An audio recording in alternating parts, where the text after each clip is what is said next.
The Center for Educational Media and the College of Education at Middle Tennessee State University are proud to offer professional development to K-12 educators in Tennessee through our online video library.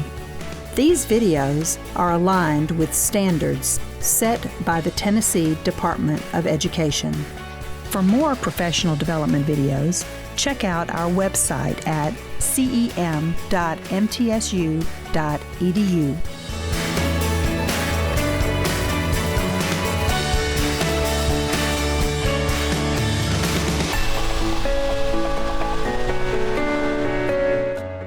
We are so happy to welcome one of our regular partners in the ELL Collaborative, and that is the Tennessee Department of Education.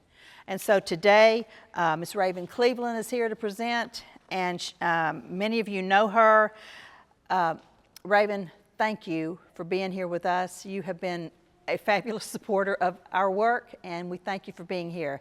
Ms. Joanne Runyon is also here. She said to answer questions if needed. So thank you for being here, Joanne Runyon. So Raven, please. Thank you, Dr. Clark, and thank you, MTSU. Hello, everyone in the audience today, whether you're here in person or whether you are out there in the virtual world. I'm so happy to be bringing to you something that's brand new. It's only about a week old, so it's a newborn here. And we're going to talk about the new ELD standards and standards of math practices crosswalk. So just to get familiar with the audience here today, how many of you have already started engaging with the ELD and ELA standards crosswalk that we rolled out here at MTSU in July? Yeah, that's great to see. And if you are familiar with that document, you will find this document, this new document, also very familiar. A lot of the same features, except the topic is totally different. So how many of you in here are my math people? You say, I love math. Math is my thing. If you had a guitar, you'd be like Jack Black. Math is a wonderful thing, right? You'd be like, math is fantastic. How many of you? I see all two of you out there. Again, off to a great start, right? How many of you say, math is good, but I love language. Language is my thing. I am all about teaching some language, speaking some language, that kind of thing. How many of you? Oh, perfect.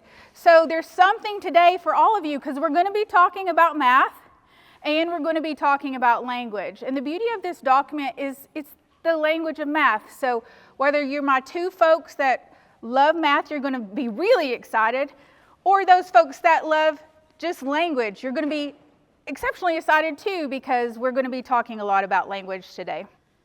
So the first thing that we're going to do is talk about the need for alignment of our English language development standards and math practices, and then we'll unpack it. This new ELD standards and math practices crosswalk. Then I want you to do a little math. Don't be scared. The two of you out here that said we're math lovers, people sitting next to them, you're going to be so happy. The rest of you, take a look at the person next to you, tell them, we can do this. Yeah. The first thing that I want you to do is be ready to do some math and be ready to do some language. I want to talk to you just a little bit about why we created these documents. So federal law, such as Title VI of the Civil Rights Act and ESSA, all of these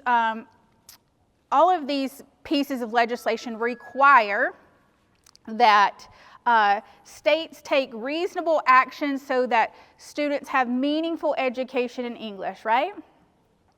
And so our State Board of Education has taken that and said, hey, we're going to adopt English language development standards just like we adopt standards in other content areas.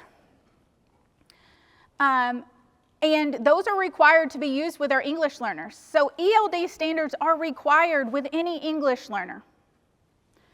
Sometimes when those policies are written, they're interpreted a little bit differently. How do we incorporate ELD standards into our content level works, particularly when we're working with high quality instructional materials that don't always spell that out specifically?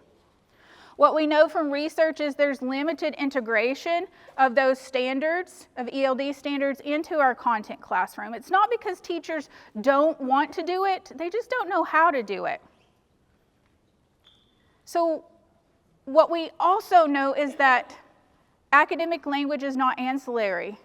We know that it's essential for understanding our content. You have to know the vocabulary and the forms to be able to talk or write about the content that we're talking about. We also know that academic language happens through content. Like, content is the medium for us to have something to talk about, right? The last thing that we know is that ELD sits on the margins. Often it's something extra, something that we don't think about as being incorporated as part of. Our students are pulled from our content level classrooms and oftentimes discussing things that have nothing to do with what they're learning about in their content area classrooms. What we hope, again, is that those teachers that say, we really want to use ELD standards, we just don't know how to incorporate that into the work that we're doing now. We hope that this crosswalk will serve as a bridge to help teachers understand where English language development can fit into content standards. So after the State Board of Education adopted our new Tennessee ELD standards in August of 2024, the need was there.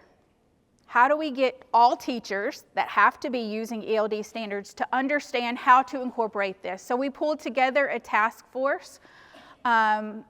And when I say pull together, they applied a rigorous application process where 36 educators from across Tennessee were selected.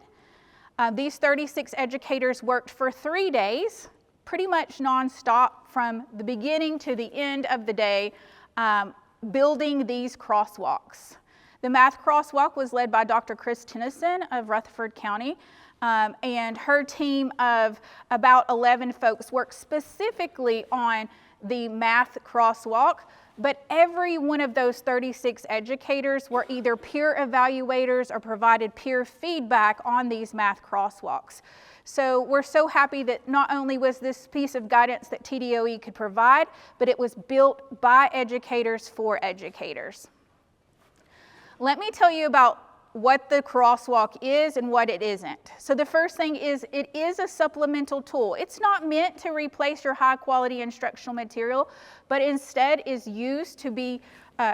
designed to be used together with your high quality instructional material. It is not a collection of language features and not a collection of strategies to teach those features. So it's basically telling you, here's the vocabulary, the function forms that you should be using or seeing in the content classroom. But it doesn't tell you as the teacher how to do that. There are other documents that do that, like the ELPA 21, ALD, and PLD descriptors. This document is a supplemental tool that is to be used in planning and intellectual preparation or in PLCs working around ELD standards. It is not that list of can-dos that we often see with the PLDs or we see in the ILP. So it is a document that you can pull in immediately, but the idea of introducing this document today is so that you, as a district leader, can start thinking about how you might want to implement it system-wide, or as a classroom teacher or instructional coach, you can put it in the hands of your math teachers, math coaches, or ESL teachers to say, here's ways that you can start incorporating ELD standards in your lessons tomorrow. So let's unpack the ELD standards for just a second, and we'll get to the document in just a moment. But I want to unpack these standards with you first, just to kind of tell you, here's what they're built around. So the first thing is Tennessee Math Academic Standards. The Math Academic Standards provide that common set of expectations of what students should know and be able to do, right? If you're familiar with the ELD and ELA crosswalk, you will see a direct ELD and ELA correlation to the standard. When we started looking at math, social studies, which will come out in the spring, and the science standards, we noticed that sometimes it's very difficult to tie that language to the actual math standard because maybe it's numerical or it has other practices that don't really reflect the language that students should be able to know and do. But one thing that the Tennessee Math Academic Standards do have are mathematical practices. So there are 8 standards of mathematical practices. You'll hear me call them SMPs today or MPs today, mathematical practices. And those 8 standards really focus on how students should think and work like mathematicians. You say, Raven, that's great, but is this just a copy of what these math practices are? No, so the math practices are how students are thinking. The ELD standards crosswalk for math practices is what they should be saying and doing as they're thinking these things, right? So it's going to really break that down for you. For example, here are the 8 SMPs. Take a look at it. Make sense of problems and persevere in solving them. Well, that's fantastic, but what language do students need to do to make sense of problems and persevere in solving them? Or SMP 4, model with mathematics. Fantastic standard. We do want our students to be modeling with mathematics as they're working their problems K-12, right? But what language do they need in order to do that? So we decided to align the ELD standards crosswalk with math practices instead of the individual math standards. Of course, our ELD practices, you should be familiar with them. You'll hear me call them ELDs. They were adopted again in August of 2024 when we made the switch to ELPA 21. They're 10 standards that really focus on those receptive, productive, and interactive skills. And unlike our previous standards, they really take a functional approach of communication over correctness. So here are the first standards. Those first 7 standards really highlight language, what students do with language, and build in complexity from one which is meaning making, constructing meaning, comprehension, to 7. 6 and 7 are both higher order language skills where they're analyzing and critiquing arguments and eliciting or adapting language choices to purpose and task and audience. So we're moving from comprehension and just basic reading and listening to more higher order thinking skills where students are having to pull all of these things together, both pragmatically and semantically. The last 3, 8, 9, and 10, are going to be familiar things that you remember from our previous framework, which is academic language, linguistic complexity, and language control. So how students are using words, how they're building sentences, pieces together, and how they're doing that both semantically and pragmatically. As you think about how to use these standards, particularly with math practices, we're going to constantly be asking ourselves, what are we asking our students to do? Are we asking them to use receptive language, which is listening and reading? If so, we're going to focus on ELD standards 1 and 8. If you are thinking about students speaking or writing about mathematics, we're going to be using standards 3, 4, and 7. And if you want students to be interactive with each other or with you, speaking or writing in that two-way communication, we're going to be thinking about standards 2, 5, and 6. So this is just a nice way to group as you start breaking down mentally, hey, what language do I need my students to do by the end of this mathematical practice standard? This will help you make those decisions.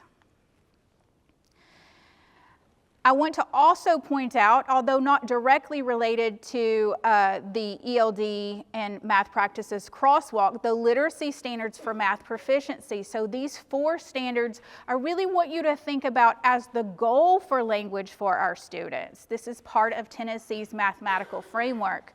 These 4 literacy standards are also a very integral component of the K-12 math standards. That communication that uses multiple reading strategies, that understands and uses correct mathematical vocabulary, that discusses and articulates mathematical ideas and writes mathematical arguments. This is the goal at the end of a lesson that all students should be doing with language.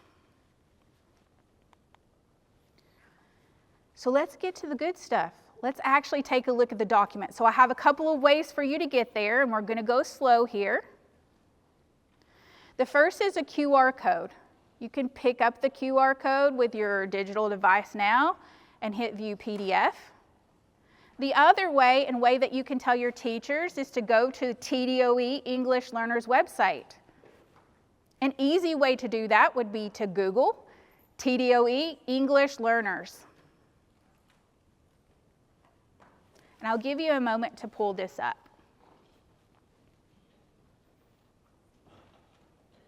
If you're looking online, you can go to TDOE English Learners. On that page, you can scroll to the bottom under Educator Resources.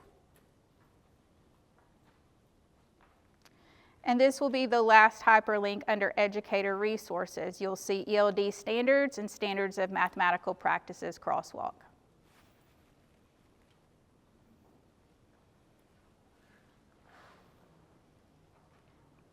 And because this is your first moment taking a look at it, or maybe your second peek at it, I'll give you just a minute to pull it up and take a look.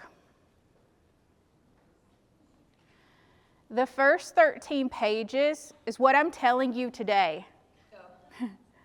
It sounds like a lot of work, like the first 13 pages, but it's everything that I'm talking to you about today. It's the purpose, it's why we created them, it's the standards that we built upon, and kind of the framework for it. Again, those are the first 13 pages.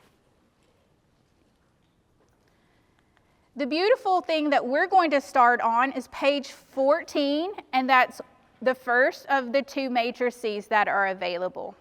So I'll give you a moment to get to page 14 of the document.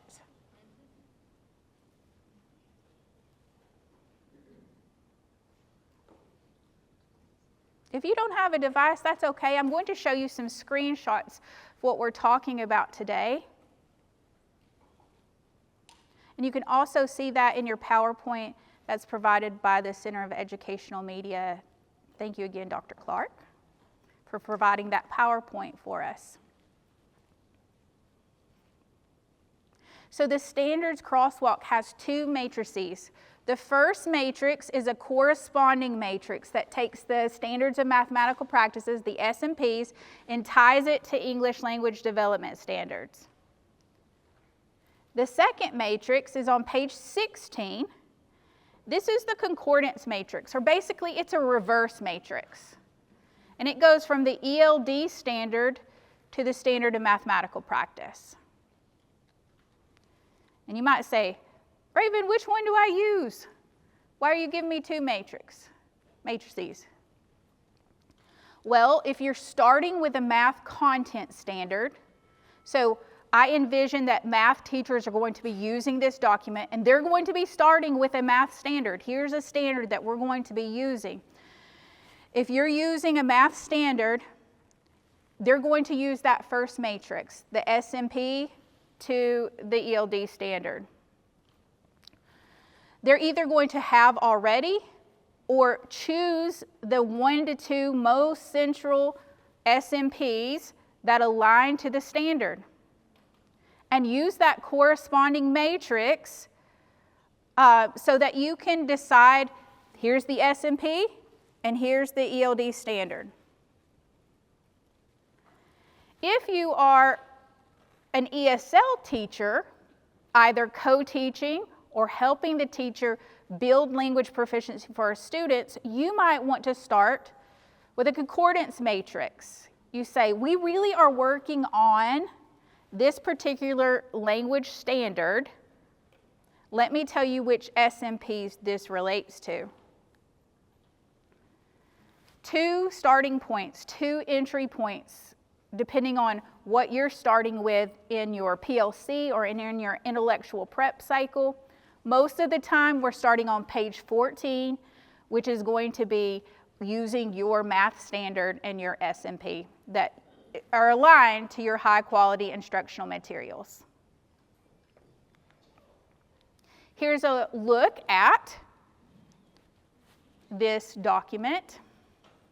So you will see on the left, in the blue box, those are your math practices. On the right are your ELD standards. And then on the reverse matrix, on the concordance matrix, you will see the ELD standard on the left, and you will see math practices on the right. On the concordance matrix, you may notice that standards 9 and 10 have nothing checked in them. There's a reason for that. If you remember, standards 9 and 10 are all about linguistic complexity and language control. It's not that math practices don't embody linguistic control and linguistic complexity. It's that these are cross-cutting standards. They really apply to every single math practice. So when we're talking about aligning ELD standards to the standards of math practices, we really want to be thinking that 9 and 10 are just kind of implied. We want students to build linguistic complexity and language control. So those are the 2 matrices. So we're going to try it. You ready to do some math? Yep. I hear giggles. At least it's not screams, right? So first thing is, let's find a math standard to work with. You say, Raven, we already told you we're not math people. That's okay, I brought a math standard for you to use. So we're using a 6th grade standard. You could choose any standard, any grade level, because these are applicable to K-12. I'm choosing 6th grade because it's right in the middle there. 6th graders, sometimes they act like elementary, sometimes they act like high school, right there in the middle, right? We're going to be using ratio and rate reasoning to solve real-world mathematical problems by making tables of equivalent ratios, relating quantities with whole number measurements, finding missing values in the tables, and plot the pairs of values on the coordinate plane using tables to compare ratios. Woo! Who's ready to get up and walk out now? Right? So we have a math standard. Then we're going to find the SMP that relates to that. I will tell you, in a lot of high quality instructional materials, it tells you what the mathematical practice is that you're going to be using. You don't usually have to guess at this. But if you're looking at the crosswalk, we did provide some brief descriptions under the SMP so that you could take a look at it. The question that you're going to be asking yourself: which math practice describes what students are actually doing when they engage in this standard? So what should they be thinking about when they're using ratio and rate reasoning to solve real-world and mathematical problems? I'll be really honest with you. Remember how I told you I'm a language person, not a math person. So I went to a math teacher and said, help. What does this standard really mean? What should my students be thinking about when they're doing this? And she said, students have to interpret a context, represent it quantitatively, and build models like tables, graphs, or equations to solve and explain. I said, oh, okay, makes a little more sense to me now. This is where collaboration is so important, and where these documents can be really beneficial in a collaborative space like PLC or shared planning. So if we're looking at the standards of mathematical practice, again, I'm on page 14. I want you, and maybe your partner next to you if you're feeling a little scared, to look at this standard and tell me, what mathematical practice might you incorporate to use ratio and rate reasoning to solve real-world math problems and to create a table to do it? Okay, so I'm going to give you about 1 minute. Again, you can use a partner if you need help. You decide which mathematical practice ties to this math content standard.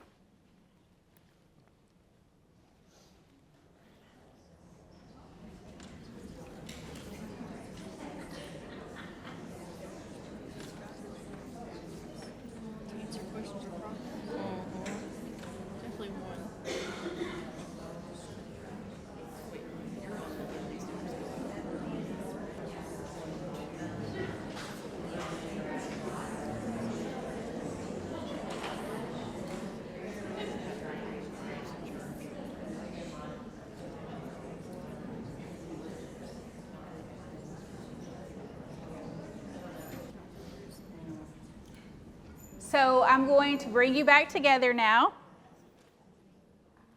and ask you, what mathematical practice did you say maybe most aligns to this standard using ratio and rate reasoning to solve and making equivalent ratio tables in this activity? Any volunteers to share?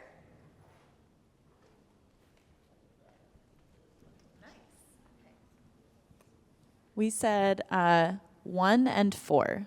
You said 1 and 4. 1 and 4, mostly 4, but 1 to be able to understand the problem, and then mostly 4 after that. Do you have anybody that agrees with that? Yeah. Look, I love it using math talk symbols, right? Yeah. Anyone else? 1 and 4. Have a different standard that you chose?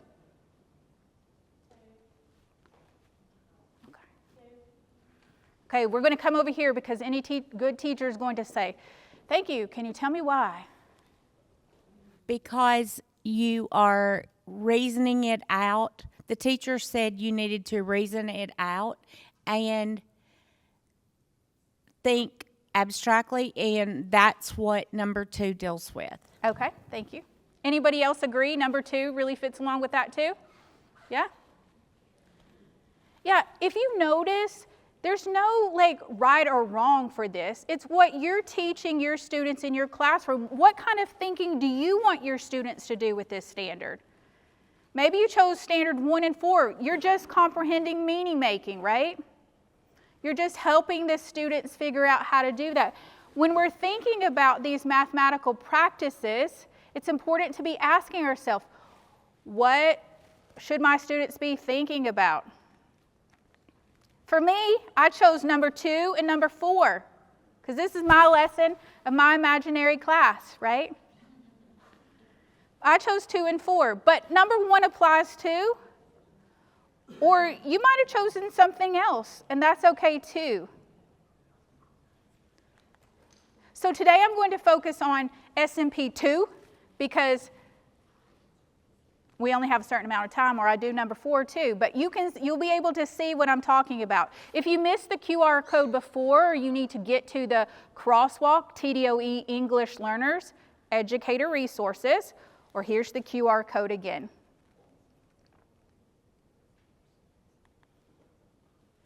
How many of you know what ugali is?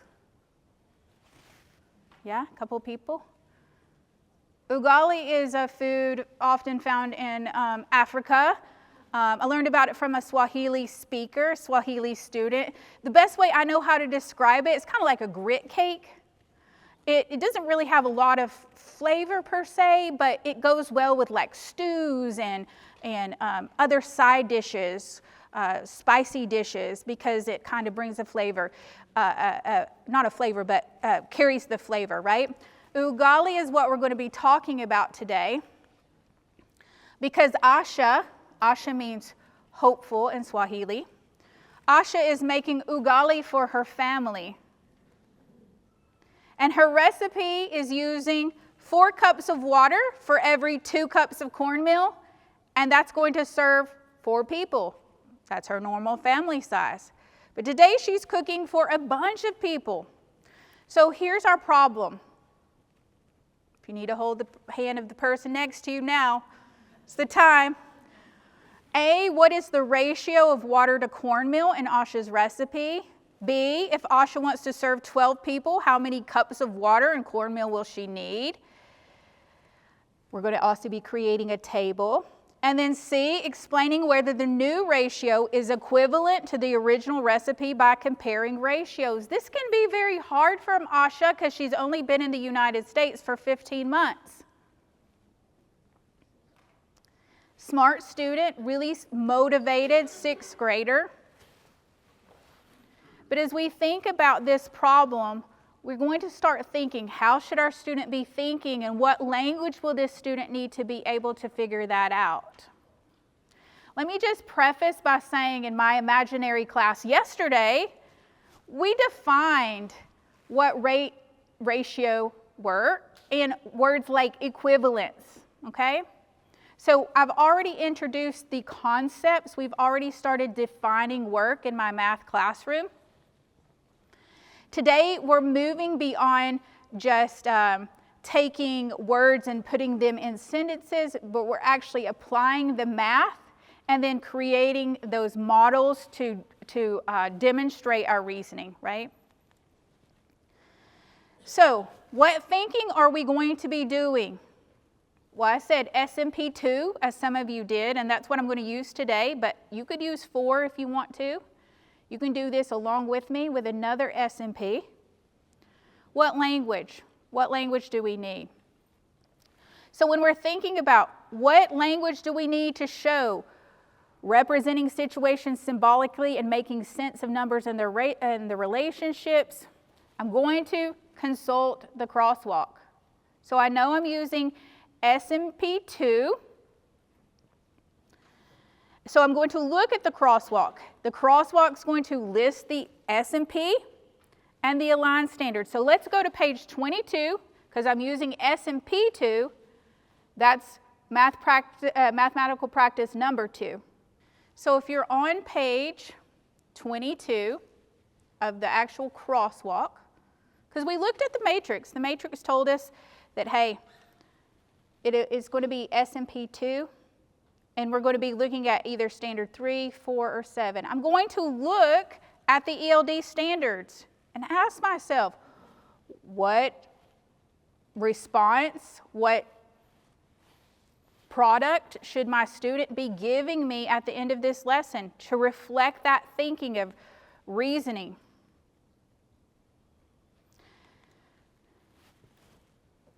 What the crosswalk does is provide 4 different language features for us to focus on. The first is academic vocabulary, that key vocabulary that's necessary for them to use to be able to answer the question in the academic language that I need them to do. It also will provide language functions. If you're writing language objectives in your ELA classroom already, are you doing it in your math classrooms? Many math teachers have told me, no, I don't know how to incorporate them.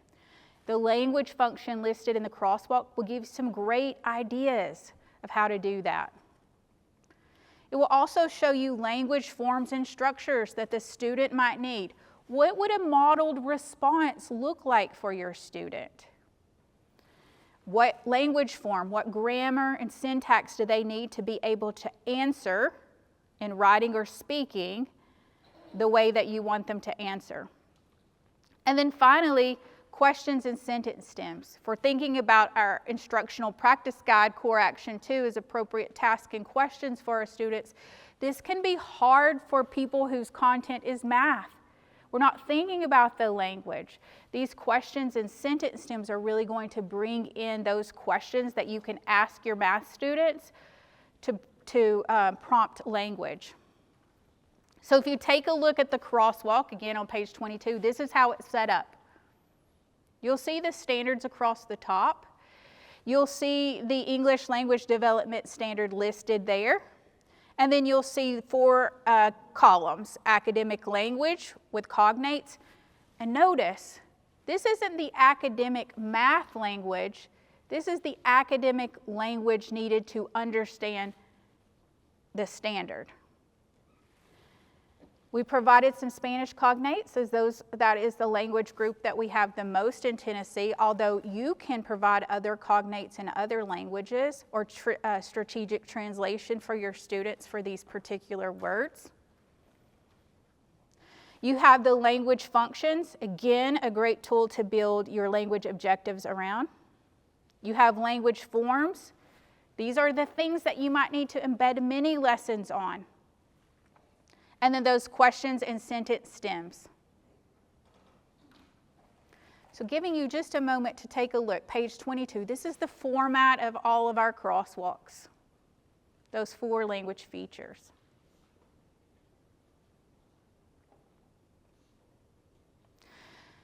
So let's start using it. You ready? We are going to promote language in the math classroom. So the first thing that we're thinking about is using it as a planning resource. How can we bring ELD standards in to our PLCs, our maybe team level planning, our intellectual prep that we're doing on our own? So let's go back to our standard and our S&P 2, and I decided that because I have several emerging students, and on that first day of teaching math content, I wanted the students to represent situations symbolically and use 6th grade vocabulary. So they looked at a table and then they wrote sentences about the table to kind of practice that reasoning. So today we're using the rate ratio to make our own table and then talk about it.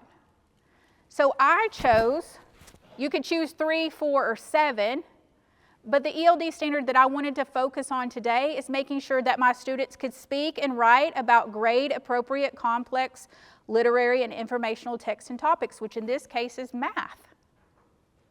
But you could choose 4 or you could choose 7, right? You have an option, or maybe you're working on multiple ELD standards at once. I'm going to advise you to take that under serious consideration, as you can't build Rome in a day, right? So really breaking it down for students and really thinking about what do I want my students to produce at the end of this lesson. In this case, we already know the problem. They are making a table, doing the math first, making a table, or you're going to be doing this, and then talking about it, right? So the first thing, again, that it can help you do is identify the language functions required for the task. What am I asking my students to do with this language? Well, my goal is for students to interpret or articulate what model or equation means. In this case, it'll be a table, so a model, by going a bit beyond representation and explaining it. So we're doing some explaining. So take a look, page 22, at your language functions under ELD 3. And I want you to turn to your partner for about a minute and tell me, which language function would you choose for this activity?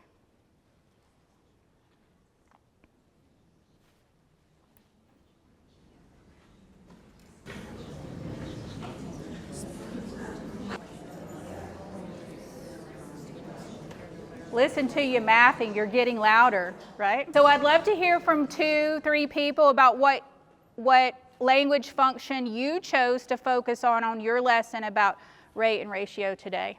Any volunteers?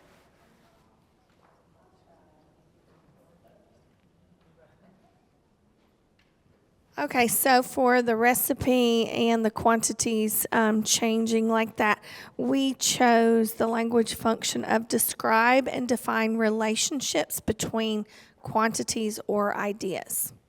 Okay. Anybody have the same thing? Anybody have something different? Yes?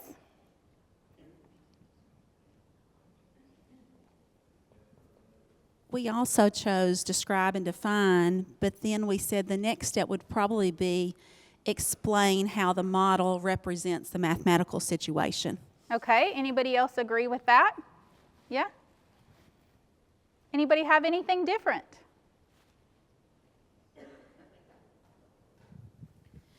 We talked about those as well, and then we moved on to justify the solutions by citing numerical evidence. So showing your work, making sure they understand the relationship between the numbers.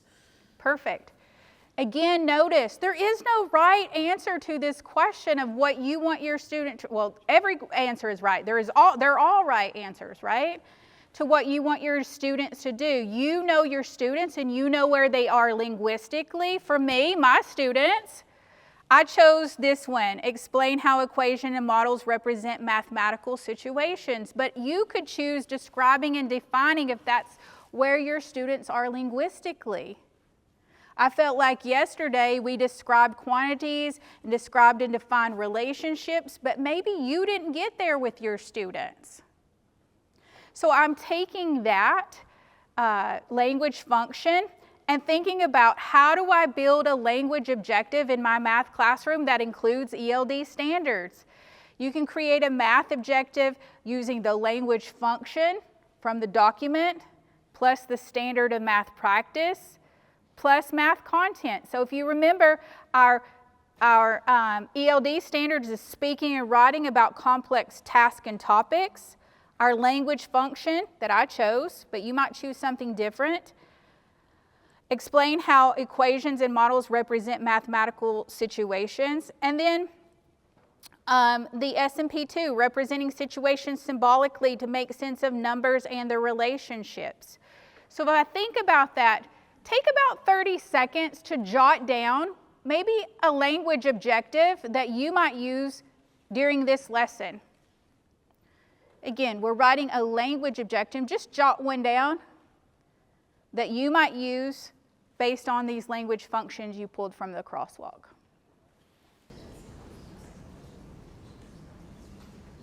And if you're online virtually, I'd love to see some of those things in the chat as well. I'll review this later, but I'd love to see your comments as well.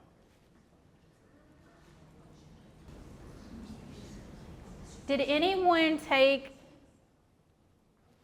the language function and just change the words in it a little bit? If you did that, raise your hand. Yeah, that's the simplest way to do it. Simplest way is just take that language function statement and change the words around a little bit. Maybe adding the content or adding the thinking. For me, I went ahead and made one. Does yours look similar to this? Students will be able to orally explain. There I'm telling what they're going to be doing is speaking. How their model represents the quantities in a real-life context.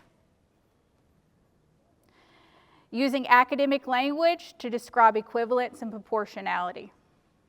That's my content. And that's a fancy one, but you could take that language function and put it in. Anyone want to share? Feel brave about sharing the language objective they might have made?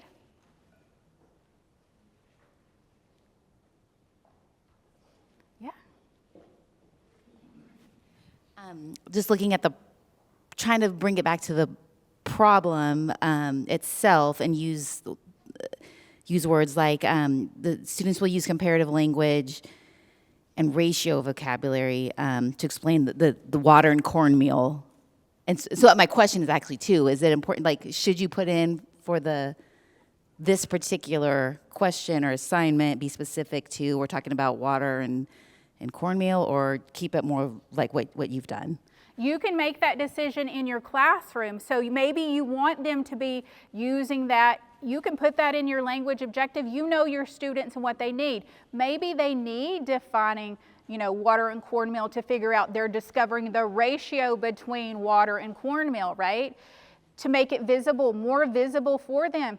You don't have to put it in there, but maybe you want to put it in there, right? Because the language objective is helping clearly articulate to our students, here's what we want you to be able to do, or here's what we want you to know at the end of this assignment with language, right? Know and be able to do with language, right? Anybody else want to share? That's okay. So the first thing that we can help them do is write language objectives. We can also anticipate that academic language that's not explicitly surfaced in the content vocabulary of our high-quality instructional material. Remember, this is a supplemental document. Our textbooks very often have the text highlighted or bolded or even captioned with the math words that they need to know. But these are also words that students may need to know in order to produce what you're asking them to produce in the classroom. Take about 30 seconds again. Choose a couple of words that you really want students to focus on for this particular assignment.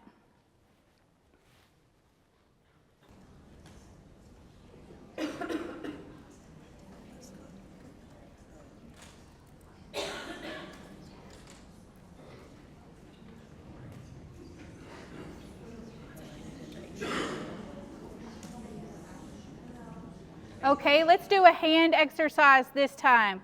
If you chose situation, context, explain, lots of explains, describe, lots of describes, analyze, yeah, reason, justify, yeah. Evidence, represent, symbol, model. Okay. If I'm asking my students, remember this is my language objective, you might have a different language objective for the day, but if I'm asking them to be able to orally explain how their model represents the quantities in real life context using academic language to describe equivalence and proportionality, I chose these 4 words: explain, describe, represent, and model. Maybe you chose something differently because you're working on something differently. But you're really thinking, how are students, what academic vocabulary do students need to know in order to produce the language that we're asking them to do? So another great way, not only could you build a language objective, but you could also just pull the language, the academic language that the student might need in order to be able to do that.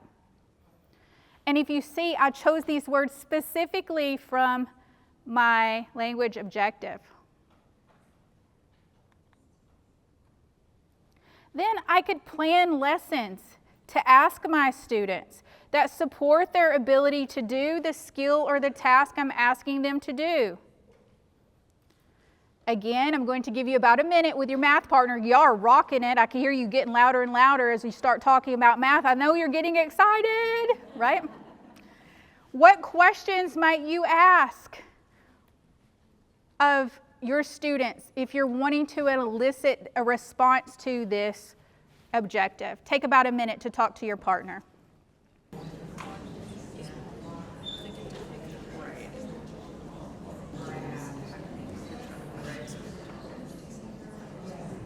I've heard some great conversations just in your rumblings here. Anyone like to share which question they chose?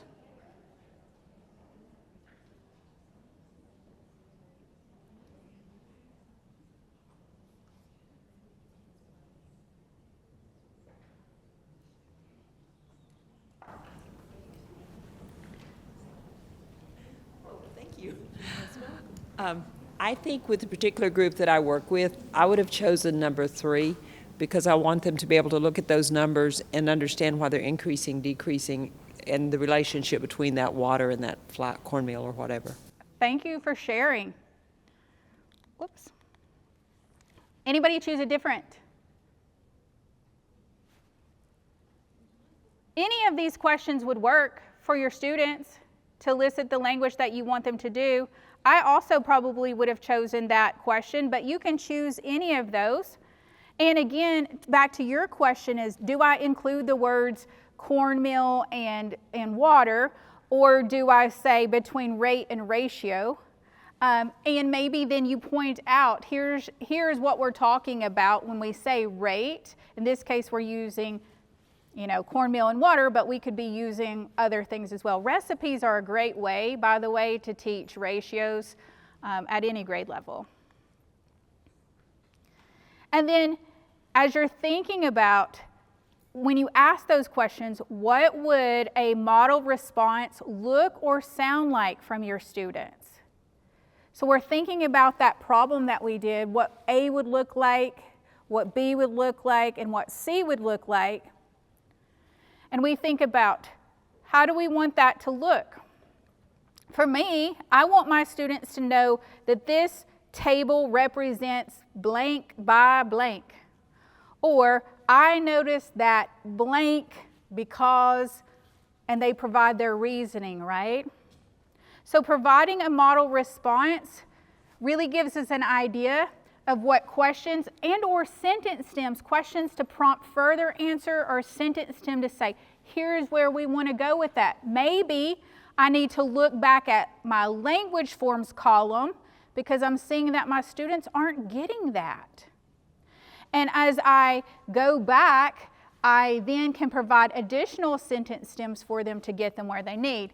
But in this case, I can say, let's represent this with, or this table represents blank by blank.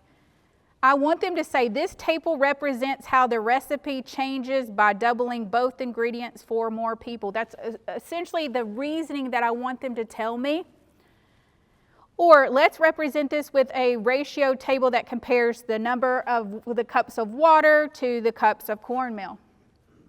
Right? So again, you're basing it on your student needs, but this will give you a good entry point of what questions you should ask and or what sentence stems you should be using. I think in the PLC and intellectual prep cycle, this crosswalk can be so beneficial, but it's also fantastic for formative assessment for language in your classroom.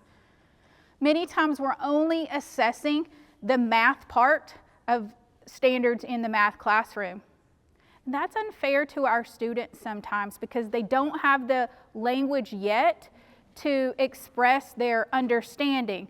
So using the crosswalk can help us figure out how to use this as understanding.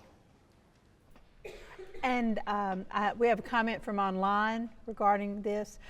The participant online says, I use the crosswalks along with standards and the ELPA scores to create and update my goals with AI. AI is reading the documents beautifully. Oh, well, that's fantastic. I'm glad that AI can read them fantastically. My goal is that not only AI, but you will be able to also use these fantastically with AI, right? If AI is helping you, that's fantastic. I think that as we think about using it as a check for understanding, we can also set our goals. The participant online made a great point. We can use these to set our goals for our students to see, are our students meeting these goals? So, now's the big one. Brace yourselves. We're going to take about 2 minutes with your partner. Here's the problem again. I want you to answer A, B, and C for me, okay? I'm giving you 2 minutes only. So pull out your best 6th grade math.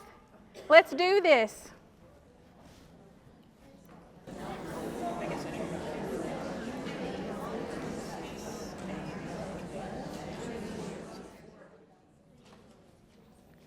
The sound is dying down, so maybe you all have the right answers. Don't worry, I'll check your exit ticket on your way out. Make sure we got it. I'm not going to ask you, friends, to share your math. As we know, this is not our strong suit, but we can do it, and we have the language to produce it now, right? So if I could get your attention back here, I want you to self-check your answers. If you and your partner did a great job, give them a high five. Say, we did it.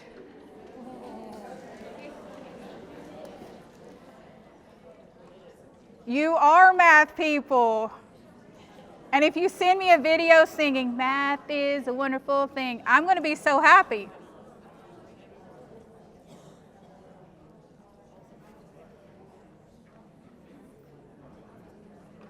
I hear a lot of talking now, which means either we got it really right or really not.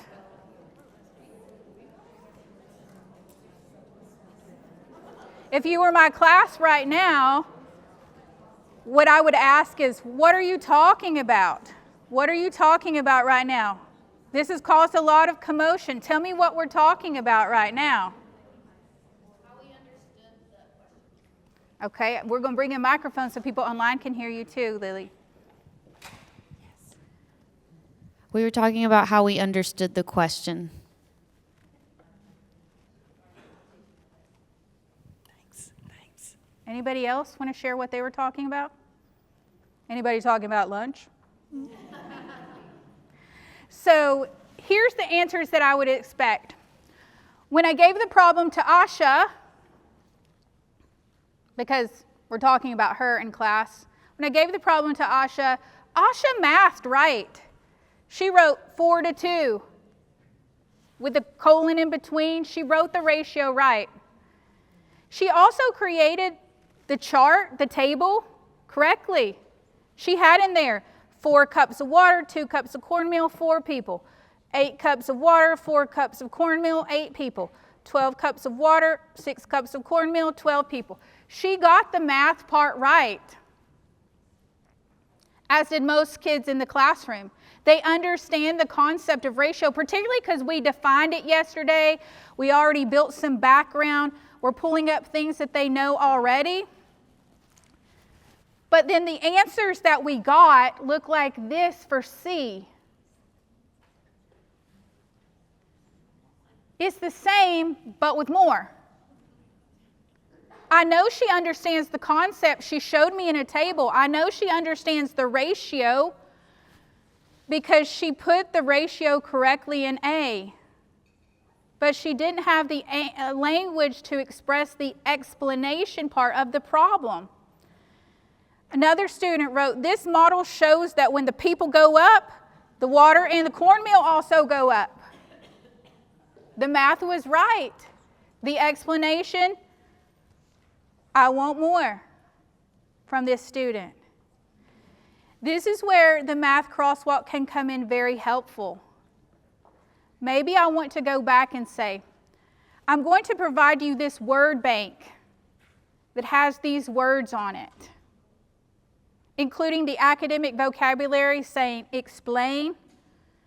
I want you to use these words. Maybe I'm going to explicitly tell her which words. Maybe I'll say I want you to choose 4 or 5 words to use in your response. Let's refine this. Maybe I think for the second response, this student has the thinking there, but not telling me exactly what they mean because they don't have precision in their language. So I go back to the math crosswalk and I say, okay, we're working on 3, which is explaining, is there another ELD standard that meets that? Maybe I want them to do a language form. Let's look at page number 25. Page number 25, and look at these language forms.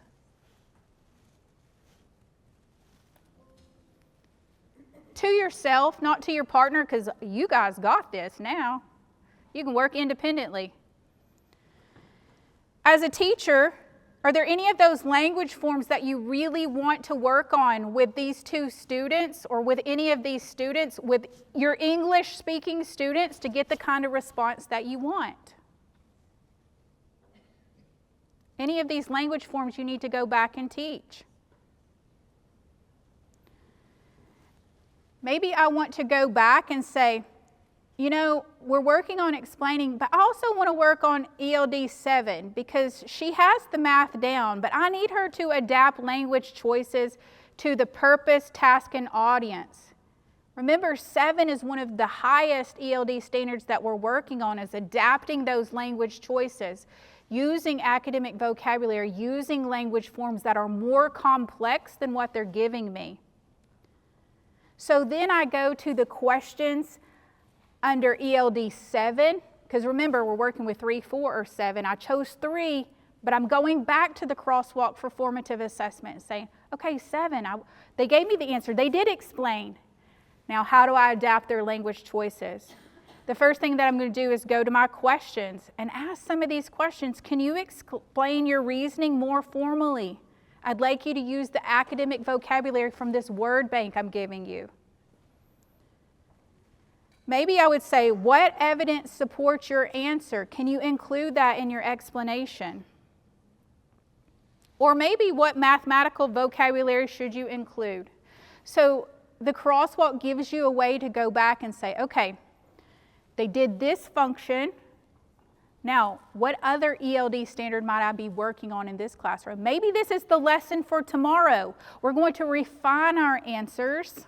This is a great way to teach English language development in the math classroom, is to go back and do work analysis or worked examples, refine our answers.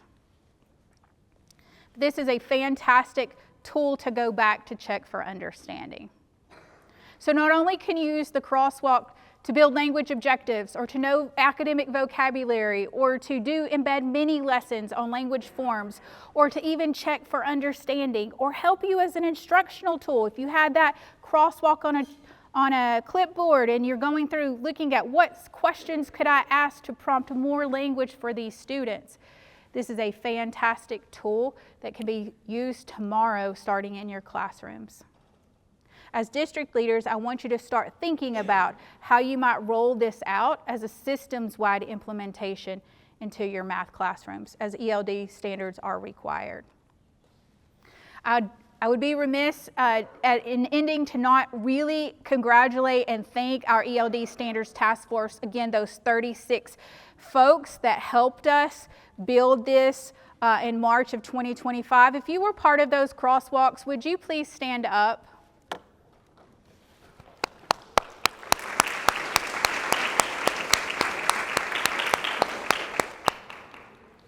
Yeah, these tools are so beneficial for our teachers. One other thing that I would like you to do for me, and I know Dr. Clark will have some survey feedback as well that you can provide her, but I would love to know what you think of these crosswalks. This QR code will take you to a brief survey where you can leave questions and comments. And I do reflect on these. I will look at them on a Monday, Thanksgiving holiday. Yes, Dr. Clark. We do have a comment online from Lawrence County. Okay. Lawrence County is so thankful for these crosswalks. They are making connections and saving me so much work. Oh, So, fantastic. don't know Thank who you, that Lawrence was, County. But yes. Thank you, Lawrence County. And again, thank you, Crosswalk Collaborative Team.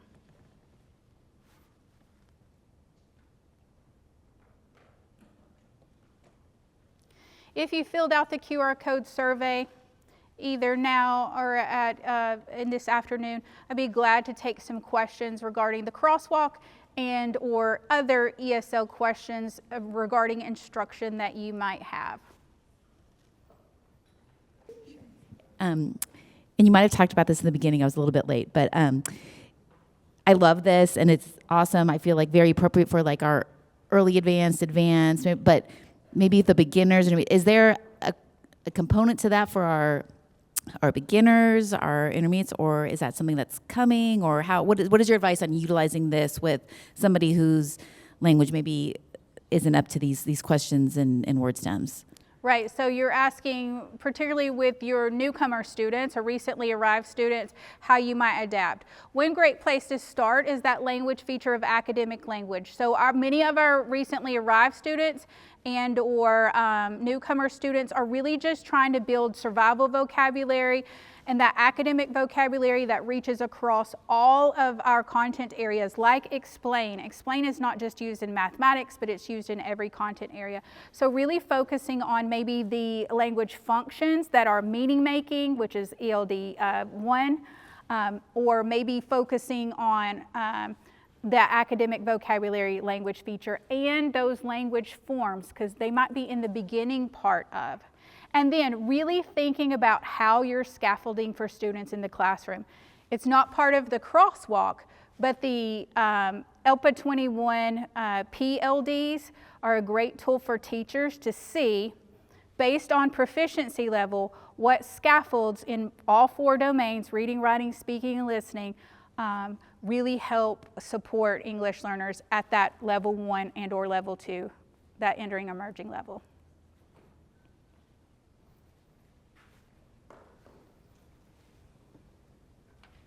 This is your opportunity to ask Raven questions about this presentation.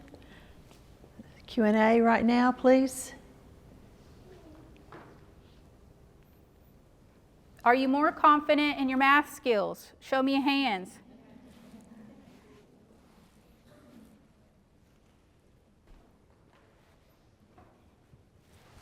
Will you remind us when science and we're expected to get the science and social studies standards? The social studies crosswalk is anticipated for spring. When I say spring, not January, but like March, April. The science crosswalk is developed, but on hold for right now as we're making the transition to new science standards. We want to make sure that our teachers don't have 15 different things to do as we roll out the science standards, that they can get the science standards, the actual content standards, and then apply ELD standards with them. Raven, you may have just answered that. I was grabbing the microphone.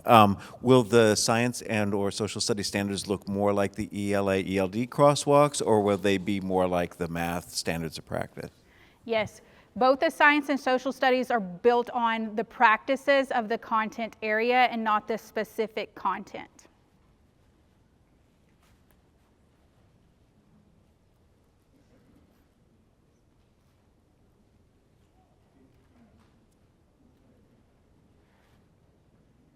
This is more related to ELPA 21. So is there a place on a website, I've been searching and it's hit or miss, ELPA 21 writing rubrics? We get this question a lot because we came from a framework that had some easily available documents. ELPA 21 is a not-for-profit organization versus even though it's tied to academic research, both UCLA and CREST, the organization at UCLA, they have intellectual property that they do sell an ESL or an English Learner Toolkit that has writing and speaking rubrics in it, but there is no published. And one of the reasons why when we talked with ELPA 21 about this or thought about creating that is how the actual ELPA 21 test is scored. It's scored very holistically and not just writing or speaking specific, even in those particular domains. So it's scored psychometrically differently than those things. So having a rubric that will help you, you can find some of those like modeled responses as part of those rubrics. They're tied to specific tasks in those toolkits. And the MTSU ELL Collaborative, here's a plug, Dr. Clark, is a great place to network with your fellow districts, your neighboring districts, or even districts across the state. Many of our LEAs are creating their own writing and speaking rubrics. This is a fantastic place to connect with those folks to talk about. What are you doing for assessment? And it's also a wonderful opportunity to request that topic for future sessions if you're interested, because we will give you that opportunity later to request topics for future sessions.